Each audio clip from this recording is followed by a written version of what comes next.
ஒரு பக்கம் காவேரி வீட்ல என்ன பிரச்சனை நடந்தாலும் பரவாயில்லன்னு விஜய் கூட இருக்கிற மொமெண்ட்டை என்ஜாய் பண்ணிக்கிட்டு இருக்க, இந்த பக்கம் வீட்ல குமரனும் காவேரிக்கு சாதகமாவே சாரதா கிட்டயும் கங்கா கிட்டயும் சொல்லி அவங்கள அமைதிப்படுத்திடுறாங்க. பட் இன்னொரு பக்கம் வெண்ணிலா தான் பசுபதி மேலையும் ராகினி மேலையும் செம்ம கோல வெறியோட இருக்கனால காலையிலேயே சீக்கிரமா போயிட்டு அவங்க கிட்ட பிரச்சனை பண்ணிக்கிட்டு இருக்காங்க. நான் இப்படி ஆனதுக்கு முழு காரணமுமே நீங்க தான் சண்டை போட, ஆனா கோவத்துல பசுபதியும் உன்னால இப்போ என்னோட சம்மந்தி போலீஸ் ஸ்டேஷன்ல அடி வாங்கிட்டு இருக்காங்க, உனக்காக தான் நான் எல்லாத்தையுமே பார்த்து பார்த்து செஞ்சேன். ஆனா நீ தேவையில்லாம அந்த காவிரி கிட்ட உளர்றதுனாலதான் இப்போ நம்ம இந்த நிலைமையில வந்து நின்றுகிட்டு இருக்கோம். அப்படி இப்படின்னு ஆச்சு அபுச்சான்னு வெண்ணிலாவை திட்ட ஆரம்பிக்க. ஆனா வெண்ணிலாவோ நீங்க திடீர்னு விஜய் மேல இப்படி ஒரு பழிய போடுவீங்கன்னு நான் எதிர்பார்க்கல, அதனாலதான் என்னோட மனசாட்சி இந்த மாதிரி ஒரு விஷயத்துக்கு ஒத்துழைக்கவே இல்லை, அதனால காவிரி கேட்கும் போது நான் உண்மையை சொல்லிட்டேன். ஆனா எனக்கு என்ன உங்களை பத்தி தெரியாதா என்ன, விஜய பழி வாங்குறதுக்காக தானே நீங்க என்ன யூஸ் பண்ணிக்கிட்டீங்கன்னு அவங்களுமே பதிலுக்கு பதில் சண்டை போட்டுக்கிட்டு இருக்கா. ஆனா ஒரு கட்டத்துல கோவத்துல பசுபதி வெண்ணிலாவை கொஞ்சம் மோசமான வார்த்தைகளால திட்ட,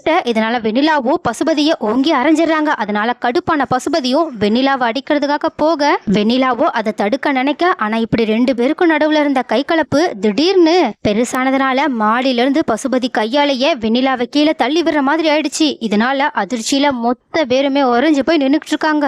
சோ இதுக்கப்புறமா என்ன ஆக வாய்ப்பு இருக்கு, ஒண்ணு கீழே விழுந்ததுல வெண்ணிலா கோமாவுக்கு போகணும், அப்படி இல்லைன்னா இறந்து போகணும். இதுல ரெண்டுல எது நடந்தாலுமே பசுபதி அதை தனக்கு சாதகமா பயன்படுத்திக்க நிறையவே வாய்ப்பு இருக்கிறது மட்டும் இல்லாம அதை தான் அவங்க பண்ணுவாங்க. சோ இதுக்கப்புறமா இந்த விஷயத்தால விஜய் காவேரி நடுவுல என்னென்ன பிரச்சனைகள்லாம் வரப்போது, இவங்க அவங்களுக்கு இதை காரணமா வச்சு என்னென்ன பிரச்சனைகள் எல்லாம் உண்டு பண்ணி போறாங்க. அடுத்து விஜயும் காவேரியும் சேர்றதுக்கு மறுபடியுமே வெண்ணிலா மூலயமாவே பசுபதி ஒரு வழியை உருவாக்கிட்டாங்களா என்ன, அப்படி இல்லைன்னா விஜய் வெண்ணிலாவோட மாமா மூலயமா நடந்த உண்மையை தெரிஞ்சுக்கிட்டு பசுபதிக்கும் ராகினிக்கும் தரமான பதிலடியை கொடுத்து அவங்களுக்கு தண்டனையை கொடுத்து ஒரேடியா அவங்கள தன்னோட வாழ்க்கையில இருந்து ஒரு தரமான ஆப்ப அவங்களுக்கு வைக்க போறாங்களா? இதுல உங்களோட கருத்துக்கள் என்னன்றத கமெண்ட்ல சொல்லுங்க.